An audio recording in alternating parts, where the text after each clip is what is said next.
What's up, guys? What's going on? I'm Paul. This is Falling Theology's daily devotional, man, and we're going through the book of John. We're in John chapter 21, verse 12. 21, verse 12, man, and we have been talking about Jesus, the disciples, Peter we're about to get into, and it's the last chapter of the book, and I hope that you have been growing in your understanding of who Jesus is, what he has done, and who he is to you. I just put out a video the other day, and it just reminded me of the presence of Jesus and what his presence brings. It brings peace. So before we even start any of this, man, if you're worried, you're stressed, you're struggling, man, go ahead and know that Jesus is in the midst of you. He is walking with you, and he brings peace. He brings peace. All right, if you haven't read it yet, go ahead and stop the tape, check it out, see what it has to say. We're in John chapter 21, verse 12. If you've already read it, man, we diving in. What's going on? That's the first question we ask. What's happening in the scriptures? Well, we have seen the disciples see Jesus, and now they're at the shore with Jesus. And as they come to the shore, Jesus asks them to give them the fish. And while he's cooking the fish, he's like, come on and eat, man. Eat with me. Sharing the blessings and the bounty that we have together. And then the disciples, they recognize and know that this is their king, this is their leader, this is their rabbi, their Messiah. And they ain't even going to ask about it, man. They're like, we are not going to question this person. So what's going on, man? Like, what does this say about God? Or, well, actually, first off, I'm going to continue with what's going on. It's like, why are the disciples thinking this way? Why don't they want to ask, is this Jesus? I think it goes to the heart of them recognizing who he is. It's them knowing because of the things that he's already demonstrated, and then his presence with them. It's like a recognition or understanding that they know who he is. Not only by the words that he speaks, but the things that he does. Another one of those signs, I suppose you could say, that John talks about as we have been reading throughout the book. His sheep hear his voice, they know him, and they follow him. They know his voice. They want to ask, they want to be sure, but they've already done that. He showed them the wounds, he showed them the spear in his side, so they already have the understanding and know. And so now it's just to trust. And I think this is the step that they're taking when they don't ask, are you Jesus?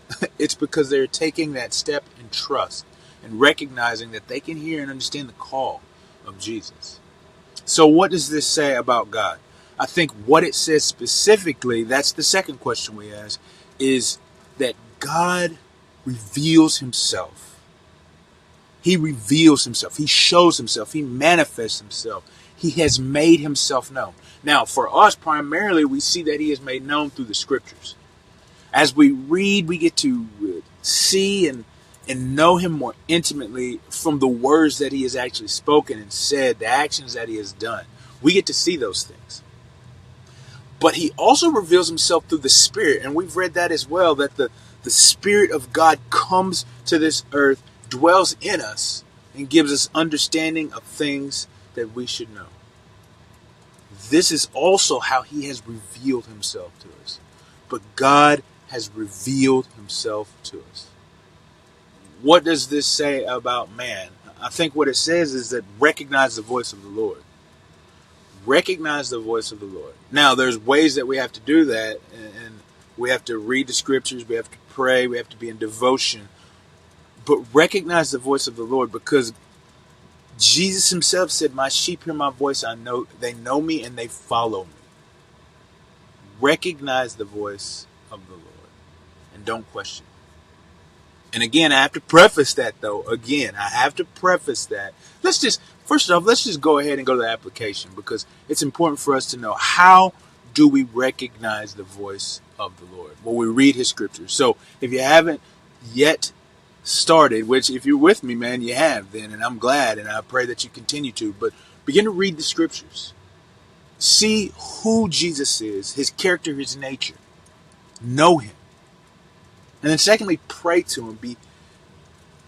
Tell about who you are to him and your desires and your thoughts, all that you have. He knows them but it's so much more that we open up to him, because I think it breaks down a barrier or wall that might be set up. And then, again, now I said that I have to preface this, and so that's what I want to say, is that we must know who God is to recognize his voice.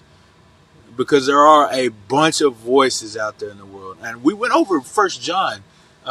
If you haven't checked that out, go ahead and check that out too. It says that there are a bunch of spirits that speak in this world that aren't the Spirit of God. You guys test these spirits. And so even though the disciples don't ask who Jesus is, it's because they recognize his voice and they know his word.